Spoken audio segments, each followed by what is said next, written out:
મારું નામ નિરાલી પટેલ છે, વોર્ડ નંબર 5 જનપ્રતિનિધિ।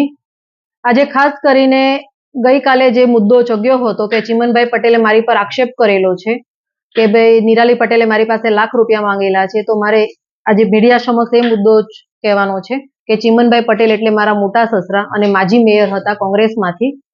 તો તેમને એકને નોટિસ નથી આવી, 6 ભાઈઓનો જમીનનો મામલો હતો અને 6 ભાઈઓને નોટિસો આવેલી છે।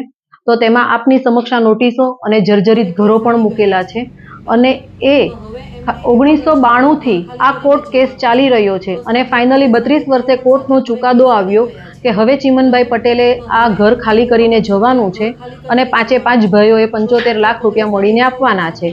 5 ભાઈઓના ડીડી પણ રેડી છે અને સાથે કોર્ટમાં તમામ લખાણ પણ થઈ ગયું છે। ચીમનભાઈ પટેલ 2 મહિનાથી તારીખમાં અને તેમના વકીલ પણ હાજર નથી રહેતા આ કેસને કે આ ઘરનો ચુકાદો નહીં લાવવા માટે અને કોર્ટનો પણ અનાદર કરી રહ્યા છે। તો મારી રાજકીય કારકિર્દીને ખરાબ કરવા માટેથી કોંગ્રેસના અમુક નેતાઓ મારા ઉપર પાયાવિહોણા આક્ષેપ કરે છે।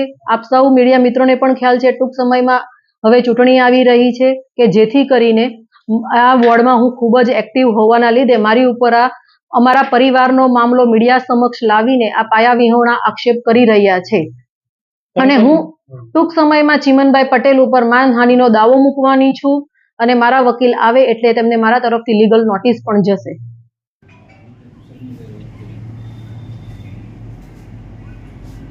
યસ